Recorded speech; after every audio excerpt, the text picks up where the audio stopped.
What happens when a synthetic life form faces judgment in a city built on tradition while secretly planning a ritual that could change the very definition of human morals? Well, you get the most lore-filled interlude Archon quest in the most nostalgic city in Genshin Impact with the best characters since its release. Hey guys, what's up? Aru. Welcome to Mondstadt. Rather, welcome back to Mondstadt, because this is where the entire Paralogism quest happens. From the new lore about the Shade of Life, which is Naberius, to the wild perspectives of Rhinnedottir and Albedo on creating life, this is honestly one of the best Archon quests in Genshin Impact. Safe to say that we'll be seeing more short and simple but action-packed sequences like these, especially since the recent updates regarding Node Cry. It's an ominous approach of Tevat's imminent death, mentioned in much of hidden lore, but now it's in the main plot point of every patch release. I've talked about the concept of death becoming more prevalent before, and it's clear that it's truly the case now. So here's exactly how Albedo revived Durin through human transmutation, how he beat the allegations of his trial while actually murdering someone, and the reason for calling the Hexen Circle's trial in a conference with Venti and Barca. This will be the analysis and theory of the entire 5.6 Paralogism Archon quest, so pull up a seat and get the lore books out because this stuff goes all over the place. Before the events of Paralogism, Albedo faced chaos in shadows amid snowstorms, where he killed a Whopper Flower Mimic and the failed experiment Primordial Albedo, introducing Kemia, Albedo as the Chalk Prince, Rhinnedottir's identity, and hinting at Durin's festering mimicry. In Summertime Scales and Tales, Durin emerged from the fantasy world of Simulanka and was later turned into Mini Durin, foreshadowing his return to Tevat. These events directly lead to the current quest where Durin's rebirth and rising power threaten Mondstadt.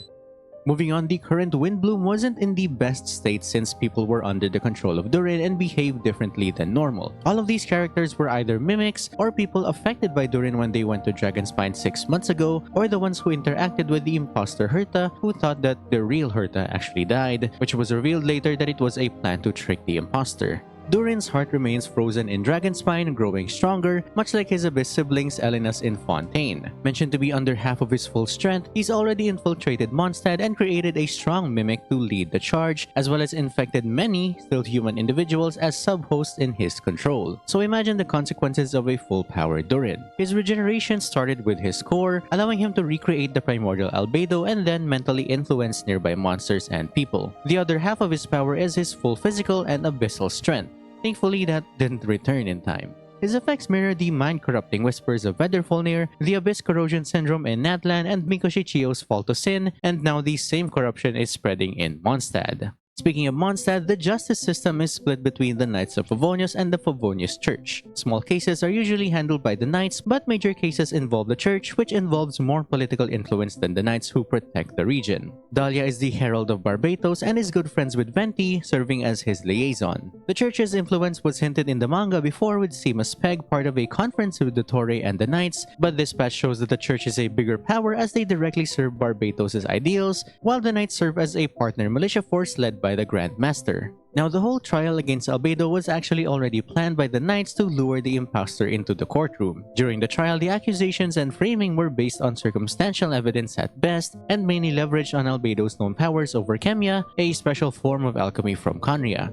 Alchemy is gold in color, which explains Rhinnedottir's title of Gold as Master of Kemia and the peak result of the alchemical process. Back to the trial, imposter Herta behaved in an unruly, uncharacteristic manner, and there was a serious lack of hard evidence on both sides. Albedo was deemed guilty for the sake of letting the imposter feel confident in their plan, as well as most of the evidence relating to alchemy alone. While a number of witnesses in the trial were already under Durin's influence, on the defending side, the Knight Captains were already aware of the plan, with the only outlier being Diluc, who picked up on it during the first trial because of Kaya's bad acting.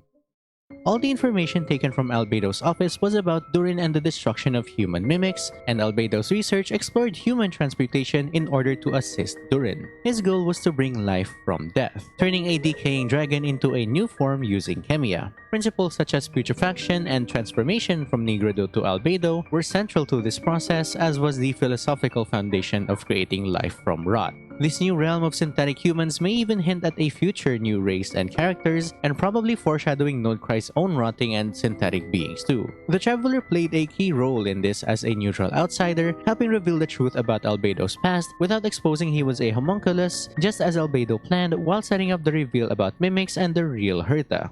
Albedo's research speaks volumes about human values as well. Humans tending to prefer the ordinary over the miraculous. As established in lore, they fear transcendence and reject what doesn't align with their reality. This mindset is enforced by the divine law of Celestia, as seen in both the finale of the Deep Galleries and Before the Sun and Moon, warning us not to question the divine. One of their laws include tampering with fate, with only a select few managing to change fate. The travelers, not being from Teyvat, lie outside this system as seen in Liyue and many other regions. Alchemy is represented by recurring S and triangle shapes. Triangles in alchemy actually represent the 4 classical elements of fire, water, earth, and air, with each element connecting to other elements through 8 raw materials, which are used for the Philosopher's Stone. Creating life with these materials also require a soul, mind, and body. These 3 materials were present in Albedo's Transmutation Ritual, which we'll talk about later in the video.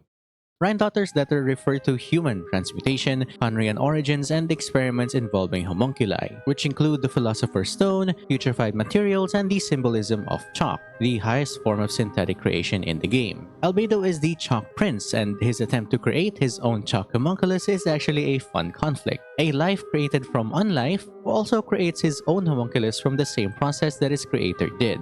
His notes mention putrefaction as an opposite to life, a rot spell, which is unlife, decomposing a target to near dust and leaving only hair and some teeth. The desk compartment contains references to festering rot, forces of decay, and death. When combined with life energy, this creates an annihilation reaction similar to abyssal and elemental energies in other regions, but this time resulting in a balance between life and death. And a perfectly done ritual results in creating a homunculus like Albedo and human Durin. These principles were likely used in the Redacted project, which might be Rhinnedottir's primordial human experiment to create life from nothing in Conria, with the first iterations and failures being primordial Albedo, the Rift Wolves, and the Black Dragon Durin. The reason Albedo had to study putrefaction and decomposing bodies is because he didn't want any more mimics spawning, which is why he was spotted killing air quotes humans and burying them, along with decomposing them quickly with alchemy, which led to the trial. After the second trial, Albedo explains that a second festering event occurred. Whopper Flower Albedo was Subject 3, and Subject 2, the primordial Albedo, was killed and buried in Dragonspine by the real Albedo shortly after. This is where we see Albedo's first mistake. See, back then he just buried the body and did not perform the putrefaction right, which means that it would decompose naturally or maybe even not decompose at all. But because of Durin's festering power constantly recovering, he influenced monsters within Dragonspine to dig up this body and absorb it. Despite the corpse being buried and dead, Durin was able to recreate more mimics and use its knowledge, evolving like the Abyss does by pulling memories from the corpse. After recreating primordial Albedo again, Durin's influence affected anyone who entered Dragonspine in different ways, kidnapping and even killing humans and taking their identities, and then slowly infiltrating Mondstadt for the next 6 months. The mimic's power could be exposed by stressing its core host, and why the monsters from Dragonspine started attacking. Durin's mimics can transform rapidly, but doing so near other mimics disrupts the hive, which is led by a core mimic that commands the rest as subordinates. Anyone under Durin's influence instinctively responds to the core's stress, often defending it to the death. All intelligent mimics originate from Durin's life force. In Dragonspine, victims were either killed by monsters or mimics who absorbed and copied them, often eating hair, teeth, and bone to quicken the process. Albedo preemptively destroyed and decomposed these mimics' bodies before his trial. Some victims were still human, merely under Durin's mental influence. Ultimately, the only way to stop mimics from spawning was to extract Durin's core from his heart, which we accomplished after the initial invasion. And while defending Mondstadt, Venti showcased his powers, specifically his ability to send messages through wind currents that carry sound to chosen individuals. It's a subtle but powerful ability similar to Natlan's Sacred Flames, used by Mawika for selective communication. This is how they identified the spy within the Knights of the Favonius, Ponya. Mona also played an interesting key role, using her hydromancy to forecast how the defense strategy would unfold and basically predicting the results of the battle.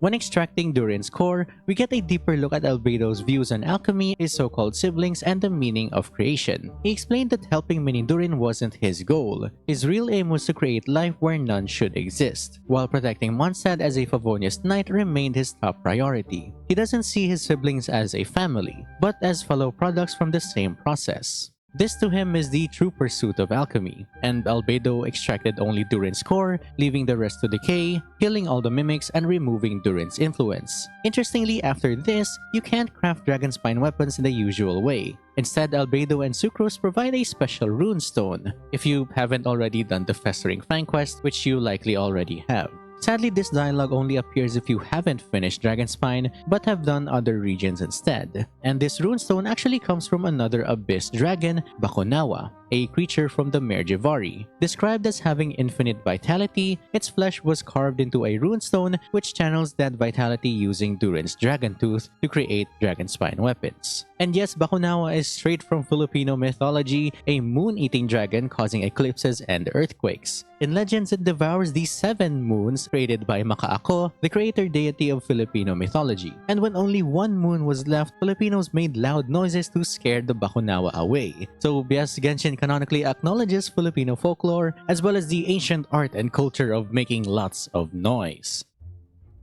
Moving on, the Tripartite Conference brought together the Hexen Circle, Venti, and Mondstadt institutions. This gave us a glimpse of Varka, who oddly resembles a blend of Feinan and Aventurine. He actually has older sisters who played a diplomatic card, while Varka himself won over the Hexen Circle with his charm. He's currently stationed in Nodecry alongside the elite Favonius forces, including the parents of Jean and Barbara. During the conference, the Hexen Circle agreed to lend support, but for a rare, high-stakes alchemical ritual requested by Albedo. Albedo needed 3 main components for his ritual: Durin's festering blood, the flesh of an immortal beast from the Merjivari, and a preserved embryo once used by Rhinnedottir to create life. The blood was easy enough to acquire, but the immortal flesh likely came from the Bakunawa, a dragon whose roar can now be seen in Mawika's teaser and heard near the new secret source boss, close to the likely location of the Merjivari.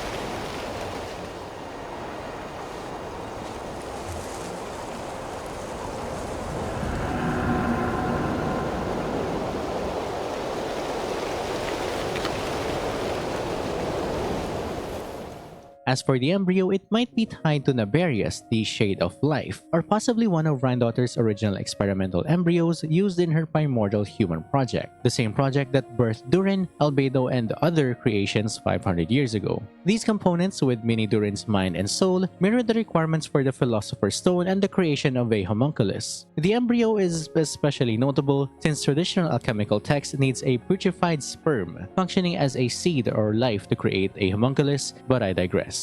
Before Alice actually gave the materials and locations to Albedo, a final test was required which came with the Tripartite Conference. Originally, Rhinnedottir was meant to serve as the examiner for this alchemical examination, as the pieces were created with alchemy and magic. However, she disqualified herself, likely because she is now the ruler of life, leaving Alice and Barbala to oversee the challenge instead. The Wild Hunt in Nodecry is honestly a close enough amalgamation of life and death, so it might honestly be a form of Rhinnedottir's experiments, especially since the Hexen Circle is currently in Nodecry too. Now back to the trial, it took the form of an unresolved chess game, similar to Alice in Wonderland and the unresolved chess game played by the Fatui against Celestia, where the game doesn't end at checkmate. The boss's name is called Game Before the Gate, creations of the Hexen Circle which highlight the gate between Tevat and outer space, the Abyss. And what you can find on the other side of this gate and chessboard is the wisdom at the center of the universe, which is likely forbidden knowledge, where the rules of Tevat no longer apply and anything can be possible. But it honestly looks like a place of jumbled together related pieces for the trial. But it's also safe to say that it's a place similar to the Sea of Quanta than the actual outer space. Apparently, the witches, the sinners, and anyone outside of Tevat are called children who should not be, which makes it seem like the Hexen Circle aren't even from Tevat at all, rather from Khaenri'ah or somewhere else entirely. But this could simply be noting the homunculus and mimics instead, deeming them as unnaturally created. Each item the boss drops is a chess piece that symbolizes the concept of balance of opposing properties, the concept of rediscovery, as well as a journey from pawn to queen, or gold. All of these are story pieces in the journey of Rhinnedottir from humble Conrian to sinner alchemist to Hexencircle and then finally the ruler of life. But it also hints at Rhinnedottir's family authority as sages within Conria, possibly even more powerful than the Venti king himself, which you can see with how the king and queen interact within the boss fight. The queen is much more authoritarian, while the king is simply there to help and even forgetting his lines, not knowing what to do. Next, Albedo's Transmutation Ritual involved arrays across Mondstadt, quite similar to the Full Metal Alchemist series, as well as arrays in past patches. But the Transmutation Circle used was the same as his own ultimate, which has symbols of blood, flesh, embryo, soul, and mind. Albedo not only transformed Durin through Chemia, but he also said some interesting lines related to alchemy. He included the 4 basic elements of alchemy, as well as what I can only say as the energy gates related to alchemy and chemia, which is likely the Abyss and Conria, similar to Liyue's 8 and 7 gates method during the Lantern Rite, and the 3 main physical materials needed for human transmutation. Lastly, a chant that is likely the exact same one Rhinnedottir made when she created her primordial human experiments. Or worse, the same ritual she might have used to summon her Abyss monsters to attack all of Teyvat with. This is why I think her family specifically and the sinners hold bigger power than the Venti king Ermin, and could explain why so many kings fall prey to the exploit of sages and priests from both dynasties in Conria. Now this isn't the first time we've seen dragons in human form, but this is the first time we've seen a dragon transmuted with chemia into a human, which poses questions to what else Rhinnedottir might also make after she devoured Naberius. If Egeria was created to replace the heart of the primordial sea, replacing the Hydro Dragon, then what do you think an alchemist from Conria can create using the ruler of life's powers? Human Durin now gets a complete redesign of his wings and horns, but his wings retain the same red color in his original form, while his hair is the same as his Simulanka form, which would mean that the original Durin also had a purplish hue. His hair interestingly looks like a mix between Cosma and Owl from Honkai Impact, and he's likely going to be playable in the future with his full design since we've had Varissa as a test for newer designs. After Durin's transformation, Albedo's mission becomes clear, and it's to get a life. For ordinary humans, this is simple, but for a homunculus and especially for gold, it's the same pursuit as finding truth. That's why both Durin and Primordial Albedo once sought to replace him, and now it's human Durin's turn to seek his own purpose, guided by Albedo, the same way Rhinnedottir did with him. Albedo references the gardener metaphor, creators as cultivators of life and death, a theme mentioned by Capitano in Natlan, who despises Renova for her interference in that balance, creating the immortally cursed Conrians. One of the biggest reveals of lore in 5.6 Paralogism is Naberius and Rhinnedottir becoming a single being. For the uninitiated, Naberius was first mentioned in Albedo's character lore, and his heart was found in a cavern while Albedo and Rhinnedottir were out exploring. It's at this point that Rhinnedottir left Albedo and had him discover the truth of the world. But now we not only know that Naberius is the Shade of Life, leaving us with one missing ruler left, but also that he fell between the Dragon War all the way to the Cataclysm, and his heart was devoured by Rhinnedottir. I'm using he for now because of the wiki. Naberius in real life myth is a 3-headed crow. What's interesting here is that there are now 2 crows within the 5 sinners, the other being Vedrfolnir. It's also quite recent that she actually did this, but Albedo assumed that she would eat the heart of Naberius at some point. So the greatest alchemist known to mankind, who knows how to create life from death, merging with the one shade responsible for creating all life in Teyvat, is both cool and terrifying. But she wasn't always a mad scientist, even though her experiments before were way past the border of ethics and morals. After creating Durin and Albedo, she mellowed down a bit, and even more after consuming Naberius. Considering Naberius is the one who created Egeria and all other non-elemental life in Teyvat, Rhinnedottir might just create whatever she wants from now on without any problems. But her mindset sort of changed after she consumed what is essentially the power to create all form of life, becoming one with him and finally finding peace. Now I want to talk about the Hexencircle and the 5 sinners for a bit before ending the video. Because Rhinnedottir basically became the ruler of life, it stands to reason that the sinners and the Hexencircle have the power to create any form of life now. But it's worth mentioning that these 2 groups already possess some form of the 4 Shades' powers already, and Simulanka just hinted at the final missing shade, which is the ruler of fate, with the other 2 goddesses being the ruler of life and time as seen in their respective areas. So what exactly would the ruler of fate be responsible responsible for? Well, it's the manner of which something lives or dies, or how events happen and in what way. It's also the responsibility for events to happen, but the order or time it occurs likely isn't her responsibility. You can begin to notice already how all the four shades can exploit their rules ever since the start of the game. And the first we've seen is from Istaroth, the ruler of time. Visionaries who can see and guide people through prophecies, but not exactly tell at what point it would happen. This further makes it apparent that every shade can use their own rule and nothing else. And it also connects to the loom of fate, which not only creates daylines, but also weaves and creates fates. In a sense, the Abyss Order is trying to create their own ruler of fate and creating their own world unshackled by Celestia. This has been mentioned time and time again, all the way from Travail by Dainsleif, and his quest along with the next summer event is coming next. With the pace and amount of lore coming with each patch, his upcoming quest will undoubtedly shed light on that missing shade, and even more once we get to the summer patch. Finally connecting all of that once we reach Nodecry as planned by the devs regarding lore. And all of that lore includes the Hexen Circle and the Sinners. As an ending symbolic note, Venti chose Cecilia's as this year's Windbloom flower, the same flower that appears in Venti's lore in Albedo's transmutation circles, and now it ties Albedo and Durin together in their shared journey toward humanity. As a gift, the Hexen Circle gave a mysterious crystal ball, dormant for now but destined to shine at the right time. Its star pattern matches Simulanka's stars as well as what fates look like. I'm assuming this is going to be used in Nodecry and we'll be using it once the new moon comes, or that we'll keep it in our inventory for all eternity. Lastly, Venti's poem is basically an analogy for when Rhinnedottir found peace with the heart of Naberius, as well as the transformation of Durin from dragon to human. And there we go, the entire Paralogism Archon quest in one video with my mix of theories and analysis. Comment below what you guys think of this patch Archon quest, as well as your own theories and speculations, because I really want to see what you guys think of this quest. Anyway, with Skirk and Dahlia's drip marketing released, we'll likely get them in the next patches in the annual Dainsleif quest and the summer events, along with Skirk's own character quest and possibly Nadland's Abyss Dragon, the Bakunawa of the Mare Javari. It's safe to say that we'll be getting the biggest Abyss and Khaenri'ah related updates ever. I've yapped enough already, so this will be it for today. Don't forget to leave a like down below, subscribe and hit the bell for more of my ramblings, and as always, stay mad, theorists. Bye!